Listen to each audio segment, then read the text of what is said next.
है प्रीत जहां की रीत सदा, मैं गीत वहां का गाता हूं। मैं भारत का रहने वाला हूं, भारत की बात सुनाता हूं। नमस्कार। आज 26 जनवरी है, भारतीय गणतंत्र दिवस, इंडियन रिपब्लिक डे। गणतंत्र दिवस के पावन अवसर पर आप सभी को ढेर सारी शुभकामनाएं, लख लख बधाइयां, मुबारक। आज का दिन जश्न का दिन है, क्योंकि स्वतंत्र भारत का संविधान आज ही के दिन 26 जनवरी 1950 को लागू किया गया। संविधान क्या है? संविधान भारत देश का जो संविधान है, हर भारतवासी का अभिमान है। हर किसी के हितों की रक्षा हो, ऐसा विधान है। सबको जोड़ कर रखे, ऐसा भारत का संविधान है। विविधता में एकता भारत की पहचान है। देश एक स्वतंत्र गणराज्य बने और देश में कानून का राज स्थापित हो, इसके लिए संविधान सभा द्वारा 26 नवंबर 1949 को संविधान को अपनाया गया और 26 जनवरी 1950 को लागू किया गया।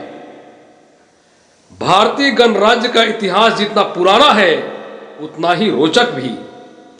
भारत का संविधान विश्व का सबसे बड़ा लिखित संविधान है, जिसे बनाने में 2 साल 11 माह 18 दिन का लंबा समय लगा।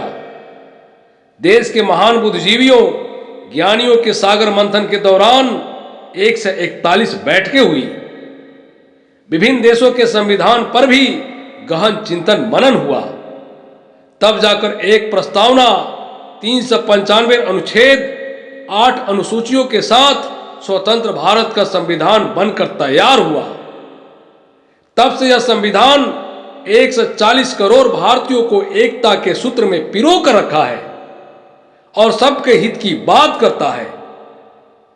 जिस प्रकार सूरज अपनी रोशनी को बांटते समय राजा की महल और गरीब की कुटिया में कोई अंतर नहीं करता, ठीक वैसे ही हमारा भारत का संविधान छोटा बड़ा, ऊंच नीच के भेदभाव को मिटाकर सबको अपने प्रेम की पावन गंगा से अमृत प्रदान करता है और राष्ट्र को प्रगति और समृद्धि के पथ पर ले जाने को कृत संकल्पित है।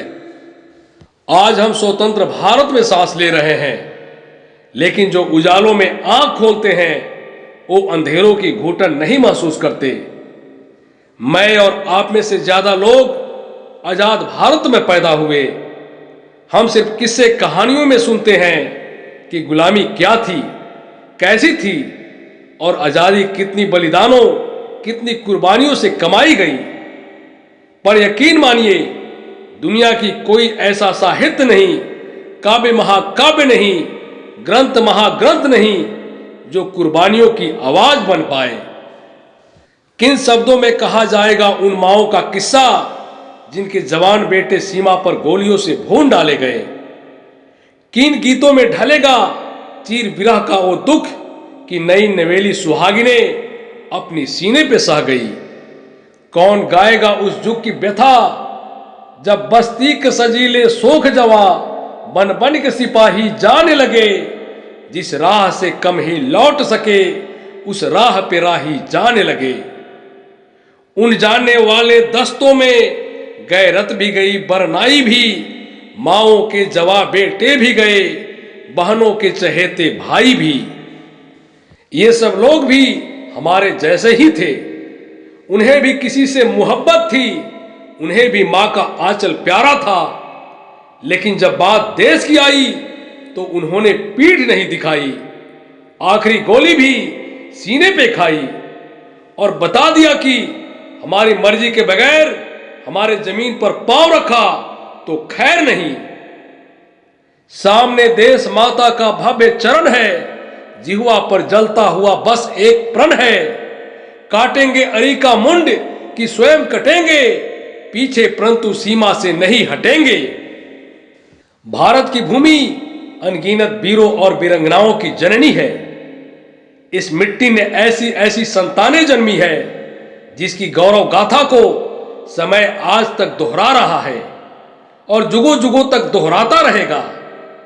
आज मैं उनमें से एक देशभक्त नेताजी सुभाष चंद्र बोस की स्वतंत्रता आंदोलन में उनके महान योगदान के बारे में बताऊंगा। हम सबको यह जरूर जानना चाहिए कि भारत के आजादी में नेताजी का क्या योगदान है। 1947 में जब ब्रिटेन ने भारत को आजाद किया था, उस समय ब्रिटेन के प्रधानमंत्री थे क्लीमेंट एटली। उन्हीं ने इंडिया इंडिपेंडेंस एक्ट पर हस्ताक्षर किया तो भारत आजाद हुआ। 1956 में क्लीमेंट एटली भारत आए। उनका बंगाल जाना हुआ, जहां उनका स्वागत बंगाल के तत्कालीन गवर्नर ने किया। मैं आपको उस स्वागत की नहीं बल्कि उस सवाल की कहानी सुनाऊंगा जो भारत की आजादी के बारे में हमारी सोच को सच साबित कर देगा। गवर्नर साहब ने पूछा, मिस्टर एटली, आप वर्ल्ड वॉर 1 भी जीत चुके थे, वर्ल्ड वॉर 2 भी जीत चुके थे। 1942 में भारत छोड़ो आंदोलन के बाद कोई दूसरा बड़ा आंदोलन हुआ नहीं। आप चाहते तो भारत पर राज करते रहते। ऐसा क्या हुआ कि आप अपनी बोरिया बिस्तर बांधकर वापस इंग्लैंड चले गए? क्लीमेंट एटली ने जो जवाब दिया वह सुनने लायक है, गौर करने लायक है। ध्यान से सुनिएगा। Role played by Netaji army and Indian army revolution was paramount in India being granted independence. यानी नेताजी सुभाष चंद्र बोस की सेना ने और भारतीय सैनिक विद्रोह ने हमारी नाक में इतना दम कर दिया था कि मजबूरन हमने भारत छोड़ने का फैसला कर लिया। इस बात से इनकार नहीं किया जा सकता कि देश की आजादी में नेताजी का योगदान महान है, सबसे बड़ा है। नेताजी जैसा देशभक्त और नेताजी जैसा जिगरा तो शायद ही किसी के पास रहा हो, यह भी सच है। नेताजी ने आजाद हिंद फौज बनाते समय अपने सिपाहियों से कह दिया था, मुझे नहीं मालूम स्वतंत्रता के इस युद्ध के बाद हम में से कौन जीवित बचेगा, लेकिन ये मैं जानता हूं कि अंत में विजय हमारी होगी। हमारे मरने से भारत अगर जी उठे तो हमें हंसते हंसते मर जाना चाहिए। देखो वीर जवानों, अपने खून पे ये इल्जाम ना आए, मां ये न कहे कि मेरे बेटे वक्त पड़ा तो काम ना आए। नेताजी जैसे देशभक्त को सत सत नमन।